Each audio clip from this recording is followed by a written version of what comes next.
ਉਧਰ ਫਲੋਰੀਡਾ ਦੇ ਵਿੱਚੋਂ ਖਬਰ ਆ ਰਹੀ ਆ, ਅਲਕੈਟਰਾਜ਼ ਤਾਂ ਸਾਰਿਆਂ ਨੇ ਸੁਣਿਆ। ਹਰਜੋਤ ਸਿੰਘ ਜੀ, ਰਾਸ਼ਟਰਪਤੀ ਟਰੰਪ ਉਹਨਾਂ ਨੇ ਕਿਹਾ ਸੀਗਾ ਵੀ ਇਹਨੂੰ ਦੁਬਾਰਾ ਆਪਾਂ ਜੇਲ੍ਹ ਜਿਹੜੀ ਉਹ ਬਣਾਉਣਾ ਆ, ਵੀ ਆਹ ਦੇਖੋ ਤੇ ਵਿਚਾਰ ਜਿਹੜਾ ਕਰੋ। ਫਲੋਰੀਡਾ ਤੋਂ ਖਬਰ ਆ ਰਹੀ ਆ, ਆਈਸ ਦਾ ਡਿਟੈਂਸ਼ਨ ਸੈਂਟਰ ਮਗਰਮੱਛਾਂ ਦੇ ਵਿਚਾਲੇ ਐਲੀਗੇਟਰ ਐਲਕੈਟਰਾਜ਼ ਜਿਹੜਾ ਉਹ ਉੱਥੇ ਬਣਾਇਆ ਜਾ ਰਿਹਾ ਆ। ਕਹਿੰਦੇ ਵੀ ਐਵਰਗਲੇਡਸ ਉੱਥੇ ਦੇ ਇੱਕ ਵੈਟਲੈਂਡਸ ਆ, ਪਾਣੀ ਵਾਲੇ ਜੰਗਲਾਤ ਵਾਲਾ ਜਿਹੜਾ ਇਲਾਕਾ ਆ, ਜਿਸ ਦੇ ਵਿੱਚ ਸਭ ਤੋਂ ਜ਼ਿਆਦਾ ਪਾਈਥਨਸ ਤੇ ਸਭ ਤੋਂ ਜ਼ਿਆਦਾ ਜਿਹੜੇ ਐਲੀਗੇਟਰਸ ਆ ਉਹ ਰਹਿੰਦੇ ਆ। ਤੇ ਕਹਿੰਦੇ ਵੀ ਇੱਕ ਉੱਥੇ ਡਿਟੈਂਸ਼ਨ ਫੈਸਿਲਿਟੀ ਬਣਾਈ ਜਾ ਰਹੀ ਆ, ਜਿਸ ਦੇ ਵਿੱਚ 1000 ਬੈੱਡ ਲੱਗਣਗੇ।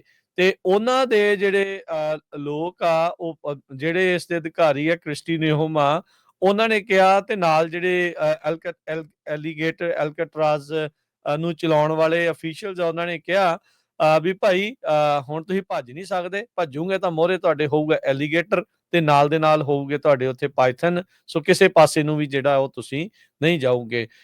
ਇੱਕ ਸਟੇਟ ਦੇ ਜਿਹੜੇ ਉੱਥੋਂ ਦੇ ਅਟਾਰਨੀ ਜਨਰਲ ਨੇ, ਇਹ ਜੇਮਸ ਉਥਮਾਇਰ, ਉਹਨਾਂ ਨੇ ਕਿਹਾ ਵੀ ਐਲੀਗੇਟਰ ਐਲਕੈਟਰਾਜ਼ ਦਾ one stop shop to carry out President Trump's mass deportation agenda. So ਕਹਿੰਦੇ ਵੀ ਕੈਂਪੇਨ ਸਟਾਈਲ ਜਿਹੜੀ ਵੀਡੀਓ ਜਿਹੜੀ ਉਹਨਾਂ ਨੇ ਪੋਸਟ ਜਿਹੜੀ ਸੋਸ਼ਲ ਮੀਡੀਆ ਦੇ ਉੱਤੇ ਕੀਤੀ, ਵੀ ਇਦਾਂ ਦਾ ਇੱਕ ਆਈਡੀਆ ਜਿਹੜਾ ਉਹ ਅਸੀਂ ਬਣਾ ਰਹੇ ਹਾਂ। ਉੱਥੇ ਇੱਕ ਬਿਗ ਸਾਈਪਰਸ ਨੈਸ਼ਨਲ ਪ੍ਰੀਜ਼ਰਵ ਆ, ਜਿਸ ਦੀ ਇੱਕ 에ਅਰ ਸਟ੍ਰਿਪ ਆ, ਤੇ ਉਸ ਦੀ ਵਰਤੋਂ ਕਰਦੇ ਹੋਏ ਉਸ ਦੇ ਲਾਗੇ ਕਹਿੰਦੇ ਵੀ ਇਹ ਜਿਹੜਾ ਇੱਕ ਡਿਟੈਂਸ਼ਨ ਫੈਸਿਲਿਟੀ ਆ ਉਹ ਬਣਾਉਣ ਵੱਲ ਨੂੰ ਕਦਮ ਜਿਹੜੇ ਉਹ ਵਧਾਏ ਜਾ ਰਹੇ ਆ। ਕਹਿੰਦੇ ਵੀ ਐਵਰਗਲੇਡਸ, ਜਿਸ ਦੇ ਉੱਤੇ ਬਿਲੀਅਨਸ ਆਫ ਡਾਲਰ ਦਾ ਖਰਚਾ ਕੀਤਾ ਗਿਆ ਸੀਗਾ, ਉਹ ਵੈਟਲੈਂਡਸ ਨੂੰ ਰਿਸਟੋਰ ਕਰਨ ਦੇ ਲਈ ਅੱਜ ਹੁਣ ਉੱਥੇ ਹੀ 1000 ਬੈੱਡ ਦੀ ਜਿਹੜੀ ਡਿਟੈਂਸ਼ਨ ਫੈਸਿਲਿਟੀ ਅਨਡਾਕੂਮੈਂਟਡ ਇਮੀਗ੍ਰੈਂਟਸ ਲਈ ਮਿਡਲ ਆਫ ਐਵਰਗਲੇਡਸ ਜਿਹੜੀ ਉਹ ਬਣਾਈ ਜਾਊਗੀ।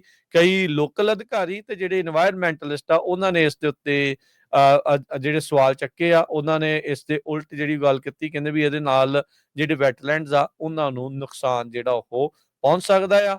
ਐਵਰਗਲੇਡ ਡਿਟੈਂਸ਼ਨ ਸੈਂਟਰ ਕਹਿੰਦੇ ਵੀ ਫਲੋਰੀਡਾ ਦੇ ਵਿੱਚ ਬਹੁਤ ਸਾਰੀਆਂ ਨਵੀਆਂ ਉਹ ਸਾਈਟਸ ਬਣਾਈਆਂ ਜਾ ਰਹੀਆਂ ਆ, ਡਿਟੈਂਸ਼ਨ ਸੈਂਟਰਸ। ਫਲੋਰੀਡਾ ਨੇ 5000 ਜਿਹੜੇ ਡਿਟੇਨੀਜ਼ ਨੂੰ ਹਾਊਸ ਕਰਨ ਦੇ ਲਈ ਵੱਖ-ਵੱਖ ਥਾਵਾਂ ਦੇ ਉੱਤੇ ਡਿਟੈਂਸ਼ਨ ਸੈਂਟਰਸ ਬਣਾਉਣੇ ਆ, ਜਿਨ੍ਹਾਂ ਵਿੱਚੋਂ ਇੱਕ ਇਹ ਐਵਰਗਲੇਡਸ ਦੇ ਵਿੱਚ ਐਲੀਗੇਟਰ ਐਲਕੈਟਰਾਜ਼ ਦਾ ਜਿਹੜਾ ਨਾਮ ਆ ਉਹ ਆ ਰਿਹਾ, ਜਿੱਥੇ 1000 ਬੰਦਾ ਜਿਹੜਾ ਉਹ ਰੱਖਿਆ ਜਾ ਸਕਦਾ ਆ। ਸੋ ਕਹਿੰਦੇ ਵੀ ਇਹ ਸਟੇਟ ਤੇ ਫੈਡਰਲ ਗਵਰਨਮੈਂਟ ਨੇ ਪਿਛਲੇ 35 ਸਾਲਾਂ 'ਚ ਇਹ ਵੈਟਲੈਂਡਸ ਦੇ ਉੱਤੇ $10 ਬਿਲੀਅਨ ਦੀ ਖਰਚਾ ਜਿਹੜਾ ਕੀਤਾ ਆ, ਉਸ ਨੂੰ ਨੈਚੁਰਲੀ ਜਿਹੜਾ ਉਹਦਾ ਫਲੋ ਆਫ ਵਾਟਰ ਆ ਰਿਸਟੋਰ ਕਰਨ ਦੇ ਲਈ। ਜਾਂਦੇ ਜਾਂਦੇ ਜਿੰਨੇ ਵੀ ਇੰਡੀਆ ਤੋਂ ਜੋ ਅਮਰੀਕਾ ਦੇ ਵਿੱਚ ਵੀਜ਼ਾ ਅਪਲਾਈ ਕਰਨਾ ਚਾਹੁੰਦੇ ਆ, ਉਹਨਾਂ ਦੇ ਲਈ ਜਿਹੜੀ ਆ ਅਮਰੀਕਨ ਐਮਬੈਸੀ ਨੇ ਇੰਡੀਆ ਦੇ ਵਿੱਚ ਇਹ ਕਿਹਾ ਆ ਵੀ ਤੁਹਾਡੀ ਵੀਜ਼ਾ ਦੀ ਜਿਹੜੀ ਐਪਲੀਕੇਸ਼ਨ ਆ, ਉਹਨੂੰ ਦੇਣ ਤੋਂ ਪਹਿਲਾਂ ਜਿੰਨੇ ਵੀ ਤੁਹਾਡੇ ਸੋਸ਼ਲ ਮੀਡੀਆ ਦੇ ਜਿਹੜੇ ਅਕਾਊਂਟ ਆ, ਉਹਨਾਂ ਦਾ ਜਿਹੜੀ ਪ੍ਰਾਈਵੇਸੀ ਆ ਉਹ ਓਪਨ ਕਰਨੀ ਪਊਗੀ। ਪਬਲਿਕ ਕਰੋ। ਸੋਸ਼ਲ ਮੀਡੀਆ ਦੇ ਪਾਸਵਰਡ ਜੋ ਵੀ ਆ ਉਹ ਦੇਣੇ ਪੈਣਗੇ।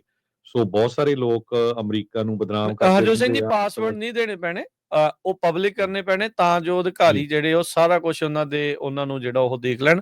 ਉਹ ਆਪਣੇ ਜਿਹੜੇ ਅਕਾਊਂਟਸ ਦੇ ਜਿਹੜੇ ਨਾਮ ਆ, ਉਹ ਉਹਨਾਂ ਨੂੰ ਜਿਹੜਾ ਉਹ ਜਿਹੜੀ DS 260 ਜਾਂ 160 ਫਾਰਮ ਹੁੰਦਾ, ਉਹਦੇ ਵਿੱਚ ਜਿਹੜੇ ਉਹ ਭਰਨੇ ਪੈਣੇ ਆ, ਤੇ ਉਹਦੀ ਸੈਟਿੰਗ ਪਬਲਿਕ ਕਰਨੀ ਪੈਣੀ ਆ, ਤਾਂ ਜੋ ਅਮਰੀਕੀ ਸਰਕਾਰ USCIS ਵਾਲੇ ਤੁਹਾਡੇ ਜਿਹੜੇ ਪ੍ਰੋਫਾਈਲ ਆ ਉਸ ਦੀ ਘੋਖ ਕਰ ਸਕਣ ਜੀ।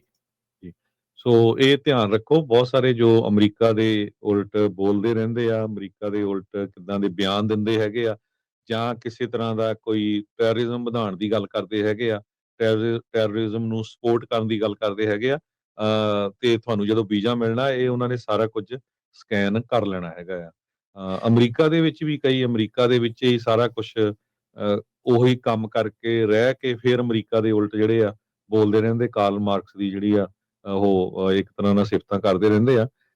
ਮੈਨੂੰ ਲੱਗਦਾ ਵੀ ਆਉਣ ਵਾਲੇ ਸਮੇਂ ਜਦੋਂ ਉਹ ਵਿਜ਼ਿਟ ਕਰਕੇ ਆਊਗੇ ਵਾਪਸ, ਉਹਨਾਂ ਨੂੰ ਵੀ ਜਿਹੜਾ ਚੈੱਕ ਕੀਤਾ ਜਾਊਗਾ।